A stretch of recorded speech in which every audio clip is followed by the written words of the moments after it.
کیا تم نے ان لوگوں کو نہیں دیکھا جنہوں نے اللہ کے احسان کو ناشکری سے بدل دیا اور اپنی قوم کو تباہی کے گھر میں لا اتارا، یعنی دوزخ میں، کہ سب ناشکرے اس میں داخل ہوں گے اور وہ برا ٹھکانہ ہے۔ اور ان لوگوں نے اللہ کے شریک مقرر کیے کہ لوگوں کو اس کے رستے سے گمراہ کریں۔ کہہ دو کہ چند روز فائدے اٹھا لو، آخر کار تم کو دوزخ کی طرف لوٹ کر جانا ہے۔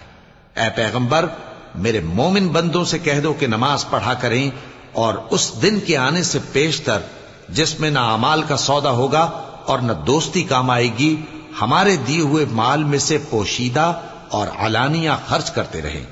اللہ ہی تو ہے جس نے آسمانوں اور زمین کو پیدا کیا اور آسمان سے مے برسایا، پھر اس سے تمہارے کھانے کے لیے پھل پیدا کیے اور کشتیوں اور جہازوں کو تمہارے زیر فرمان کیا